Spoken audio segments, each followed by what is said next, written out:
All right, everybody. So it's time to talk about the Coliseum of Chaos. I said I would do a special video about this because my buddy Rogue Patent convinced me that I needed to share with you the feelings that this tournament gave us. It was so different than a normal tournament.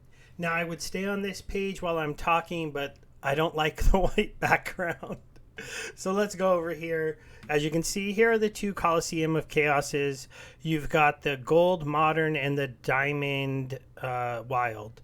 And I actually did pretty well in these tournaments. I didn't get mentioned in this stream, which was a bit disappointing. That's one thing I'm going to say that I think was a big miss. And we'll talk about the misses first, and then we'll talk about all of the amazing things and the amazing feelings that this gave me as a person who plays this game. So, let's start out with how the tournament first started. There was confusion as we were all handed a card with an account and a password if we wanted to play in the tournament, and they pretty much said, okay, you're registered for the tournament at the front door. Then Weirdbeard kept coming to the screen saying the tournament is starting at a certain time, make sure you're registered, and a whole bunch of us didn't realize we needed to log into the game, come to the tournament, and hit register on the account. We just kind of assumed that since they had prepared the account, they would have already put them into the two tournaments. I do understand maybe why they didn't after all, because it was a gold tournament and a wild tournament, a modern tournament, and a gold and a diamond and a modern and a wild. Maybe you didn't want to play both, right? So that led to some people not getting signed up and into the tournament. I know I was in the VIP room with a couple people where I signed up and both of them signed up next to me, and I swear they signed up, and then we all logged in to play together, and they weren't in and I was, and they couldn't figure out why they weren't in, and there was no chance for them to fix any of those kind of things. So this is one of the problems possibly with them relying on the in-game tournament system for running these events. I don't know how much of an ask it is, but if they had a system that gave them a little bit more flexibility to put people in manually by them just saying, hey, we want to enter, as opposed to us needing to do it, that might be a better way to do this. And theoretically, if little things go wrong, you shouldn't have a player like Half Blue have to take Walking Key's thing because he didn't understand, especially because there might have been a minor language barrier there, and you're having this major event, and realistically one of the better players in the game didn't get to play without having some serious stress that could have messed him up in the first place. The other thing that is a little bit strange is while I love the HyperX Arena, I don't know if it was the best suited for a Splinterlands tournament. This is why all the computers are right next to each other. There is really no privacy. I had the advantage of being in the VIP room, which is a little more private than the other places, but there were definitely some complaints of people possibly watching each other's screen, and I'll actually talk to you about a story in the top 16 on gold that I did qualify for. Again, I made it into the top 16 on gold, but none of you would know it because I didn't make the broadcast. Maybe the people there know that I did, and I got some congratulations. And I finished 18th here with the same record as, the 10-4 record in both. I felt pretty good about my performance. I do know that I am a pretty good player in this game, and this kind of proved it to me, and I was happy about that. And that's one of the things that was so amazing. But I'm getting the negatives out of the way first so that we can end on a super positive light. And let me tell you, the positives for this outweigh all the negatives that I saw. But I just want people to know that it wasn't a perfect first time they did this. So some people didn't get to play that wanted to play. That was a real bummer. I do know that one person in the gold tournament said that when he got into his first round qualifying match, a player ended up right next to him, and that player was able to see him submit his team and did a pretty good team to counter his team. And he felt that was unfair, that he ended up having to sit right next to him. This is why I mentioned I don't think the HyperX Arena and where they put us. I actually was sitting right next to Biz Kitty and the young man that made the tournament that unfortunately lost in the first round, but still was a great story because he was a bronze player. I think he was only 13 or 14 years old. He got into the game because his dad introduced it to him. He learned how to play all the cards, and he actually went 11-3 in the first round and qualified in the modern tournament. And that was such a cool storyline. Now, unfortunately, I don't know who he got matched up in the first round, but he lost. And in my first round matchup, I actually won my first match, and then I lost my next 2 matches. I never figured out who I was playing because I ran off to hang out with my friends once I was out of the tournament, and I didn't really look for who beat me because I thought I would just see it in the stream, and then I never saw it. And they never even put up a board with the full 16 participants. That's a little bit of a miss. Weirdbeard, you did a great job. You had a lot of energy, but you did say one thing. You were hoping to make the people who are playing the game and playing it at a high level kind of stars. And you took all of our photos, and if there just would have been a moment before you started doing the coverage where you went, here's your 16 people that qualified with our faces on the screen, it would have been something that I think would have went over a little bit better for me. Now, it's a possibility that was there and I missed it and somebody correct me. I haven't been able to find a lot of streams that covered like everything from the beginning, but you know, I asked my wife if she saw anything of me, and she said no. And I was like, okay. So I brought my wife in, and she was like at Splinterfest with me, but she was doing other things most of the time because she doesn't really play the game. But she came to watch me play in the tournament. My matches didn't even get played, and I didn't even get mentioned. And while I did not win, I was one of the top 16 players, and I did win one of the matches in my qualifier match, unlike some people who did get featured who lost straight off 2-0. So finding a way to, you know, show better matches, showing a I thought my match against the last player, which came down to him getting more stuns, like he landed a lot of stuns, and so he won that match. And if he didn't win those stuns, I would have probably won that match. Maybe I'm wrong, and he would have beat me no matter what, but it looked like him stunning one of my guys that had an armor repair kept preventing me from getting that extra armor repair on the armor repair build that I did, and that prevented me from protecting my characters. But, you know, that's the power of stun. And so it was a great match in my mind. It was a rubber match. Winner gets to move on to the next round.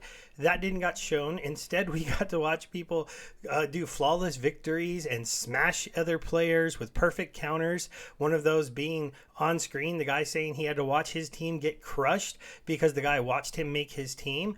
And so there is some problems definitely in tournaments. Nobody should be sitting next to anybody else. Realistically, we should probably be spread out much more than we were. Yes, there should be somebody from the tournament that is watching us play to make sure we're not doing any kind of cheating or doing any kind of coaching. I mean, there were like 3 people standing right behind me watching me enter my teams when I was in top 16 with BizKitty and this other kid. They were all just watching us, and I understand that it's fun to have them all watching us enter our teams, but very easily somebody could have shouted out a suggestion to me. It was like an on your honor system, and I think the players were pretty honorable in that, but I don't know if anybody maybe got a little bit of coaching from somebody. It was a kind of an interesting setup. Not definitely not super protected. Definitely some shenanigans possibly could have gone on. I don't know if they did, and I know there was a lot of rumors about some problems. Okay, let's end it there because I didn't really think about any of that or even know about most of that until later on in the tournament.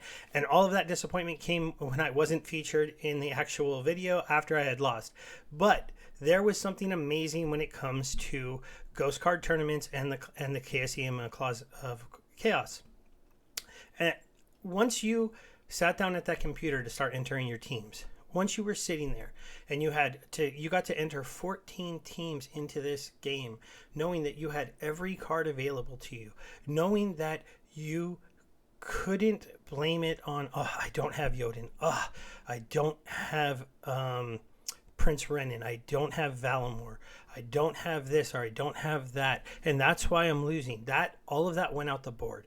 And you got to see that selection screen with every single card there. And it is overwhelming if you weren't used to it. And it was even overwhelming to me because I'm seeing Lord Arch over here. I was seeing Lord A and Prince Julian. There's no way that's a card that very many people are used to seeing in their deck. And then Valimor, Prince Renan, and all these amazing cards. And in Modern, you know, I do have all of these cards because I've made sure I have all of them except for a couple dice cards that now were, you know, there for me to use. And I felt like I did pretty good going 10-4 in both tournaments. Not dominant. I definitely messed up in one of my matches in the final 16. I thought in my head, this is what I should do to win, and I didn't do it. And then he did what I thought, and he beat me down. And I was like, yep, I should have done what I thought. But it's kind of interesting matchups that we had, and I could maybe break those down, but I don't really want to focus on just my experience. The point here is that once you got into entering those teams, it came so, I got so nervous and so excited and so into what I was doing. And as I got to see some of those battles happen and I started to win, I got so excited. And it wasn't, I have 200 lands. The prizes didn't matter to me.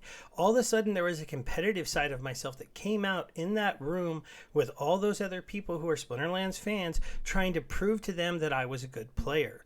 And I had just an amazing time at the tournament. Finishing top 20 in both of them was amazing for me. I know not every great player was there, but it still felt good to be able to say, hey, I'm a top 20 player. I'm a top 16 player in Modern. I even won a match, which means for all the guys that got beat down 2-0, I jump ahead of them, so I finished probably 9th. In the tournament.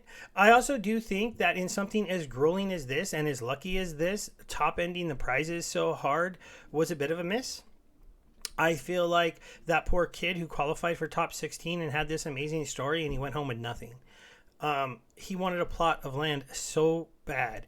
And I felt pretty bad, that he didn't get one because he was one of those bronze players and he had an amazing first round and he made top 16. But, when you got down to the top 4, those were pretty household names within the community that were competing at that level. I didn't think I could necessarily beat those guys my first time getting access to a Ghost Card tournament. And practicing having all the cards. Obviously, I need to start practicing on the QA server where I can have pretty much all the modern cards, because I'm missing like maybe a little bit of skill when I see some of the teams that they're able to put on the board, and I want to have those teams come to my mind. But overall, it was just an amazing thing to take part in. I couldn't help, like, there was this feeling when you entered your teams where you're sitting there watching your teams. And one tiny little criticism, they did this during like the double coconut thing and the land thing. And I missed so much of that because I was so like focused in on the tournament, and it grabbed me by so much, and it grabbed our group by so much, and we were all talking and we were all watching on our phones our battles happen, and we're just not paying attention to the talks that were going on. And then when I made top 16, I had to go down to the green room, and that took quite a while for them to take my picture, and then I missed even more of the talks. Now, given I know they recorded the talks, hopefully they'll come out later, I'll be able to rewatch what I didn't get to catch, and that's why my recap maybe was missing a little bit of color, because I was just I was in the Coliseum of Chaos. I was in it. I was pulled in. My whole mind was turned into, you have to be the best. You have to compete. You have to show up.